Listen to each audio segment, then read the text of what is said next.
अस्सलाम वालेकुम class 8 student, this is me sir Iftikhar. और आज हमारा टॉपिक है हाइड्रोजन बॉन्डिंग।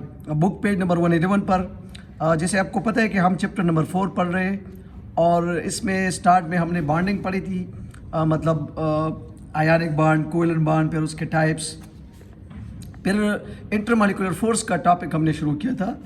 और उस दिन हमने डिस्कस किया था कि इंटरमॉलिक्यूलर फोर्स दरअसल दो मालिक्यूलों के दरमियान फोर्स ऑफ अट्रैक्शन होता है जो कि फ़िज़िकल बॉन्ड होता है। और फिर हमने डाइपोल डाइपोल इंटरेक्शन बतौर एग्जांपल पढ़ा था और इसमें हमने HCl के दरमियान डाइपोल डाइपोल इंटरेक्शन को पढ़ा था। आज का हमारा टॉपिक जो है वो हाइड्रोजन बॉन्डिंग है और हाइड्रोजन बॉन्डिंग के साथ साथ उसकी एप्लीकेशन और उसके जो प्रॉपर्टीज़ है वो पढ़ेंगे। फर्स्ट ऑफ ऑल हम हाइड्रोजन बॉन्डिंग की तरफ आएंगे और हाइड्रोजन बॉन्डिंग समझने के लिए सबसे पहले आप एग्जांपल के पढ़ें, फिर उसके बाद हम डेफिनेशन की तरफ आएंगे कि बुक ने इसको कैसे डिफ़ाइन किया है। उमूमन अगर आपने देखा है कि जो वाटर मॉलिक्यूल है, वाटर का जो फॉर एग्जांपल दिस इज़, ये जो मैंने ड्रा किया है ये आपके साथ एक वाटर का मॉलिक्यूल है। वाटर मॉलिक्यूल में क्या है, वो एक ऑक्सीजन और दो हाइड्रोजन से बना है। ऑक्सीजन की इलेक्ट्रोनेगेटिविटी ज़्यादा है यानी 3.5 और हाइड्रोजन की इलेक्ट्रोनेगेटिविटी है 2.1।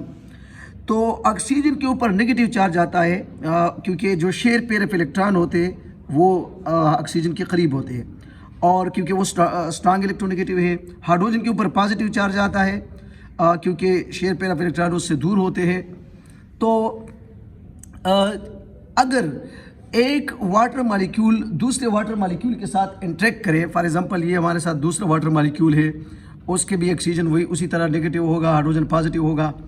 अब अगर ये एक दूसरे को अप्रोच करे, so this is universal rule that positive and negative charge attract each other. तो एक वाटर मॉलिक्यूल का पॉजिटिव हाइड्रोजन दूसरे वाटर मॉलिक्यूल के नेगेटिव ऑक्सीजन को अपनी तरफ अट्रैक्ट करता है और उसके दरमियान एक इंटरमॉलिक्यूलर फोर्स डेवलप होता है जिसको हम स्पेशली हाइड्रोजन बॉन्डिंग कहते हैं। अच्छा, अब देखिए इसको हाइड्रोजन बॉन्डिंग क्यों कहते हैं, इसको सिर्फ डाइपोल डाइपोल इंटरेक्शन क्यों नहीं कहते, क्योंकि ये स्ट्रांगर होता है as compare to the simple dipole dipole interaction.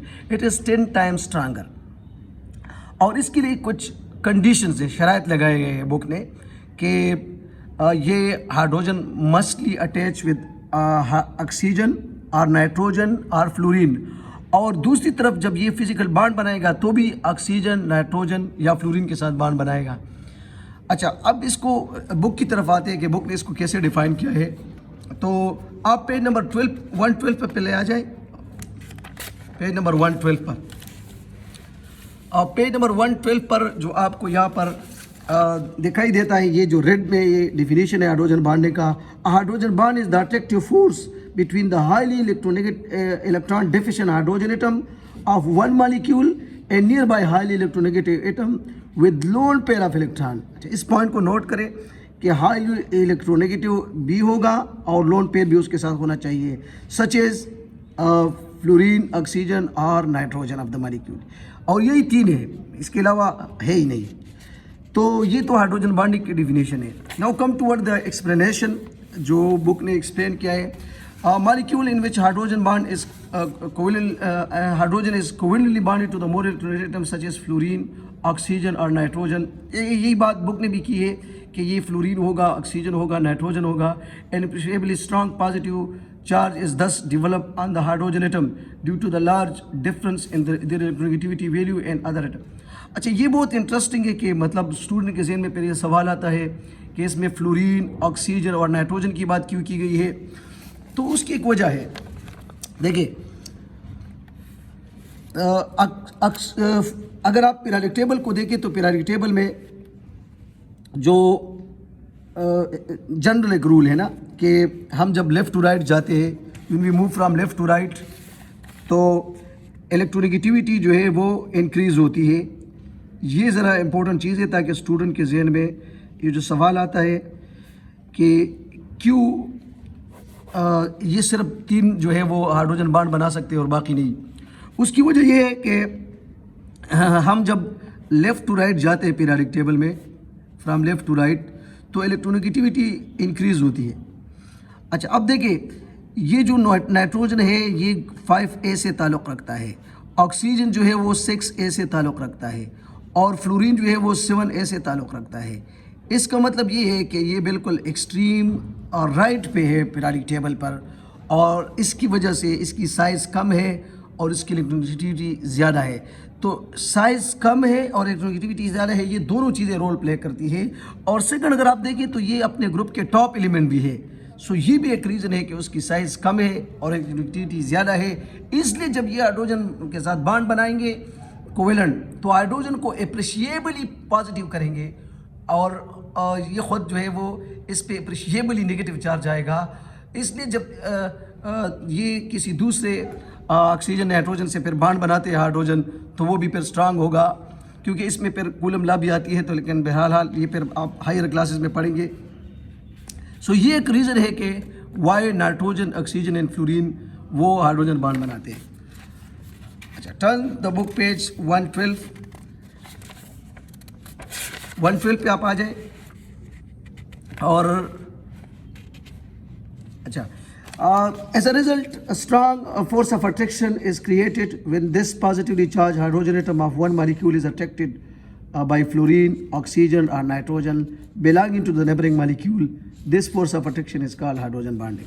अच्छा, अब देखिए बतौर एग्जांपल हम फ्लोरीन, नाइट्रोजन सब में जो है वो हाइड्रोजन बॉन्ड को शो करते हैं कि वो किस तरह बॉन्ड बनाते हैं।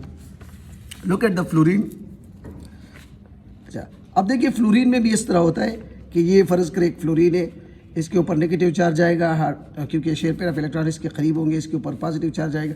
अब अगर करीब एक और HF अप्रोच करेगा तो इसके ऊपर पॉजिटिव चार्ज आएगा, तो ये एक दूसरों को अट्रैक्ट करेंगे। तो यहाँ पर इसके दरमियान फोर्स ऑफ अट्रैक्शन डेवलप होगा और ये हाइड्रोजन बॉन्डिंग कहलाता है। इसी तरह अगर आप नाइट्रोजन को देखें तो नाइट्रोजन के साथ 5 इलेक्ट्रॉन है, अगर वो एक एक इलेक्ट्रॉन एमोनिया में शेयर करेंगे हाइड्रोजन के साथ,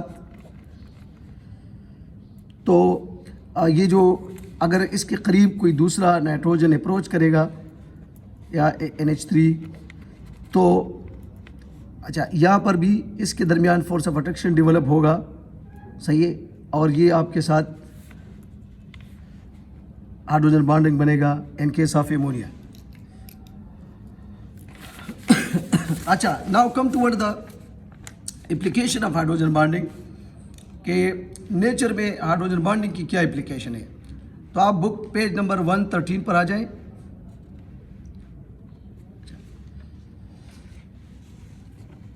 what are the application of hydrogen bonding. Hydrogen bonding की बहुत ज़्यादा एप्लीकेशन है नेचर में। कुछ चीज़ें आपने ऑलरेडी पढ़ी होगी, मतलब प्रीवियस क्लासेस में, और कुछ हायर क्लासेस में फिर और ज़्यादा डिटेल से पढ़ेंगे। For example, these intermolecular forces are extremely important in determining the properties of water. In case of water इसकी बहुत ज़्यादा इम्पैक्ट है। वाटर में किस तरह रोल प्ले करता है।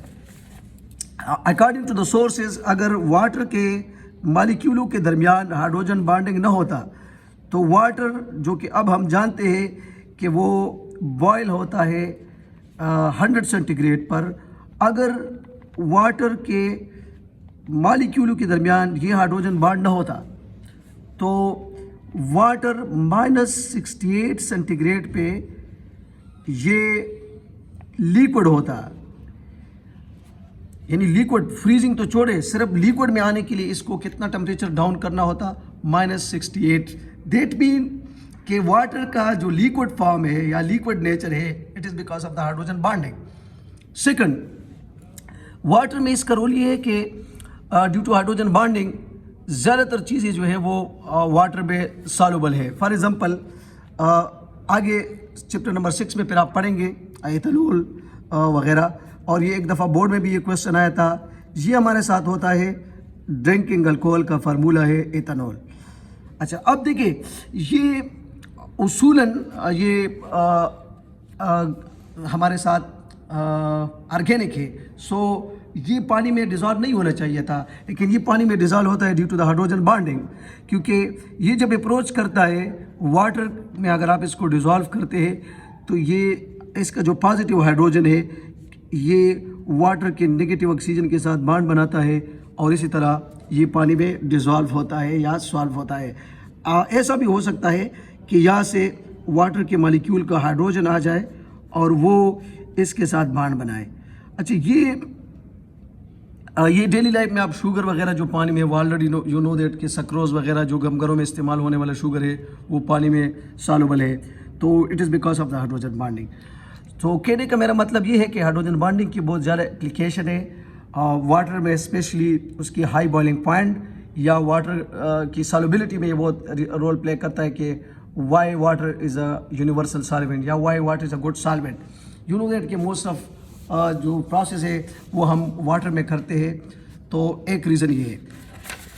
हाँ, इसी तरह biological molecule such as protein, DNA, इसकी जो स्ट्रक्चर है वो प्रोटीन की या डीएनए उसमें ये बहुत बड़ा रोल प्ले करता है कि इसके जो स्टेबल स्ट्रक्चर्स है या डिफरेंट स्ट्रक्चर है प्रोटीन के और डीएनए के, वो भी हाइड्रोजन बॉन्डिंग की वजह से है।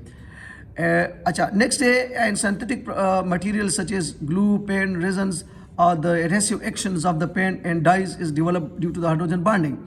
ये जितने भी एडहेसिव सब्सटेंसेस है इसकी चपकने की सलाहियत जो है वो इस वजह से, या ग्लू वगैरह जो है due to hydrogen bonding. Synthetic resin also bind to surfaces together by hydrogen bonding और डाइपोल डाइपोल इंटरेक्शन। तो ये तो हाइड्रोजन के एप्लीकेशन थे। Now turn the page toward 114 की तरफ आप आ जाए। Properties of hydrogen bonding. What are the properties of hydrogen bonding? Hydrogen bond is stronger than dipole forces but weaker than the covalent bond. It is about 20 times weaker than the covalent bond and 10 times stronger than dipole interaction.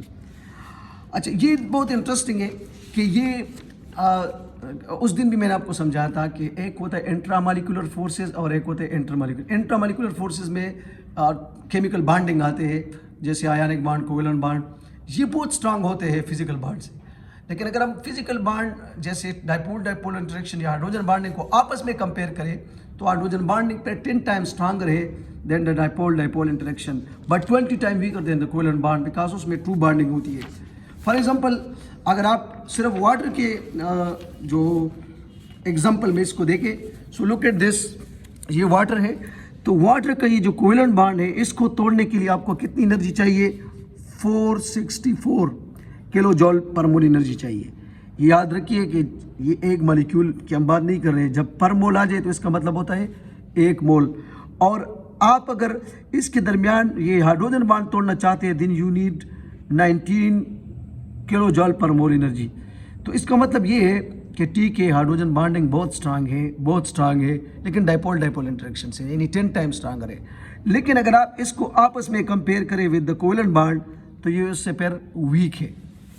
तो ये एक important point है।